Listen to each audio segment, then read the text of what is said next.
Urdu council Hind की तरफ से राजधानी के गर्दनी बाग में धरना का आयोजन किया गया है और इस धरने का नेतृत्व अमौर के विधायक अख्तरुल ईमान कर रहे हैं। अख्तरुल ईमान AIMIM के प्रदेश अध्यक्ष भी हैं, काफ़ी मुखर रहते हैं और हर मुद्दों पर अपनी बेबाकी से राय रखते हैं। ईमान साहब, क्या है ये धरना, जरा पहले इसके बारे में बताएं। देखिए, उर्दू काउंसिल हिंद एक नुमाइंदा उर्दू की तंजीम है जो उर्दू की बका और असात के लिए काम करती है, उर्दू की तरक्की के लिए और विकास के लिए काम करती है। और उन्होंने ये धरना बुलाया है और ये जो धरना बुलाया है ये बिहार के लगभग 3 करोड़ से ज़ायद उर्दू ज़बान वालों के मसाइल को खड़ा किया उन्होंने। दरअसल ये है कि बिहार में सरकार ने उर्दू को दूसरी सरकारी ज़बान का दर्जा दे रखा है और देश के संविधान ने सरकारों पर यह पाबंदी लगा दी है कि वो नागरिकों के बच्चों की प्राइमरी एजुकेशन उसकी मादरी ज़बान में दे। मादरी ज़बान हासिल करना हमारा समझे संवैधानिक हक है, लेकिन पिछले कई सालों से देखा जा रहा है कि बिहार में सरकारें उर्दू का गला घोट रही हैं, उर्दू की किताबें नहीं छप रही हैं, उर्दू अखबारात में जो एडवर्टीजमेंट दिए जा रहे हैं वो हिंदी में दिए जा रहे हैं। हिंदी भी हमारी ज़बान है, हम हिंदी अखबार भी पढ़ते हैं, हम हिंदी भी पढ़ेंगे, उर्दू भी पढ़ेंगे। गंगा भी बहे, जमुना भी बहे, गंगा बहे और जमुना सूख जाए तो फिर संगम बाकी नहीं रहेगा। हम उर्दू को भी जिंदा रखना चाहते हैं, हम हिंदी को भी जिंदा रखना चाहते हैं, हम भारत की तहजीब और पुरानी मर्यादाओं को बाकी रखना चाहते हैं। लेकिन ये सरकार उर्दू को मुसलमानों के साथ जिस तरह से दोगलापन का और सौतेलापन का सलूक कर रही है, उर्दू के साथ वैसा भी कर रही है। 12,000 उर्दू बंगला के शिक्षक आज 10 साल से डंडे खा रहे हैं। जो जनरल शिक्षक बहाल हुए हैं उससे ज़्यादा ये अंक प्राप्त किए हुए हैं, इनकी बहाली उर्दू दुश्मनी में नहीं कर रही है। नीतीश कुमार जी ने वादा किया था कि तमाम तर थाना में हम उर्दू दारोगा देंगे, तमाम तर स्कूलों में उर्दू टीचर देंगे। आज स्कूलों में उर्दू के 80,000 टीचरों की जगह खाली पड़ी हुई है। उर्दू दारोगा एक भी इसने बहाल नहीं किया है। उर्दू एकेडमी को इसने डिफंड करके रख दिया है।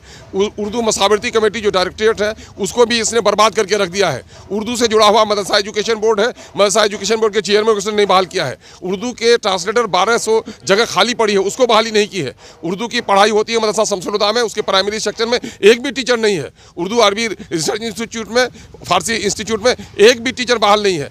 ये तमाम तर मामले वो चुन चुन कर आप देखेंगे कि बिहार की उर्दू आबादी और उसमें बड़ी आबादी जो मुसलमानों की आबादी है उसके साथ सौतेलापन का सलूक कर रहे हैं। उसका नतीजा है कि अभी बिहार में जो जाति आधारित गणना की रिपोर्ट आई है उसमें 18% मुसलमानों की नौकरी में हिस्सेदारी 3,68,000 होती है और मुसलमानों को 1.5 लाख नौकरी दी गई, 1,60,000 दी गई, लगभग 2 लाख नौकरी से वंचित रहना पड़ा है। मुसलमानों के बच्चे पढ़ नहीं पा रहे हैं। एक सवाल ये भी है कि आपने इतने सारे मुद्दे गिनाए, पॉइंट्स दिए या ये हुआ, अब सवाल ये उठता है कि इनको फुलफिल करने के लिए सरकार से दरख्वास्त की गई थी। दरख्वास्त है, लोगों ने हंगामा किया है। ये उर्दू TET का अमजदी ये लड़का है और हमारी बेटियां हैं 12,000, ये बच्चे डंडे खा रहे हैं आज 10 सालों से। क्या रिप्लाई मिला वहां? कुछ भी नहीं। कोर्ट ने इनके फेवर में फैसला किया है और सरकार उसको बहाल नहीं कर रही है। उर्दू दुश्मनी में नीतीश सरकार अंधी हो गई है। ये बीजेपी में बैठकर बीजेपी के एजेंडे को लागू कर रही है। वो तमाम तर मसाइल जो मुसलमानों के मसाइल हैं, मैंने सैकड़ों बार ऐवान में उठाया, असेंबली में उठाया है। असेंबली में उनके आंखों के सामने उर्दू के मसाइल हमने उठाए हैं। इन लोगों ने कम से कम सैकड़ों बार धरना दिया है। हर तरह से उर्दू की आवाज़ उठ रही है। उर्दू के अदीब और फनकार और शायरों ने रो कर इनसे अपना गुजारिश की है, लेकिन नीतीश कुमार सुनने के लिए तैयार नहीं है। ये पूरे तौर पर RSS के एजेंडे को लेकर आगे बढ़ रहे हैं, मुसलमानों के तमाम तर मसले को नज़रअंदाज कर रहे हैं और उर्दू वाले ये कहने लगे हैं, आज मजबूरी में कहने लगे हैं, उर्दू सिर्फ मुसलमानों की ज़बान नहीं है, उर्दू पंडित नेहरू की ज़बान नहीं है, उर्दू पंडित बिरनारायण चकबस की ज़बान नहीं है, उर्दू महेंद्र सिंह की ज़बान नहीं है, उर्दू ज़बान नहीं है रघुपति शाह की, उर्दू ज़बान नहीं है प्रेमचंद की, उर्दू ज़बान नहीं है तहरीक आज़ादी की, जंग आज़ादी की। सरफरोशी की तमन्ना अब हमारे दिल में है, देखना है जोर कितना बाजुए कातिल में है। ये उर्दू की ज़बान नहीं है। लेकिन आज नीतीश सरकार ये समझ रही है कि मैं कहता हूँ दर्द के साथ कि लगता है उर्दू भी अब मुसलमान हो गई है, अपने ही घर में उर्दू अनजान हो गई है। अच्छा, ये एक सवाल अब ये उठता है कि आज आपने इतना बृहद धरना दिया, आगे आपकी क्या तैयारी रहेगी अगर आपकी बात सरकार नहीं मानती है तो?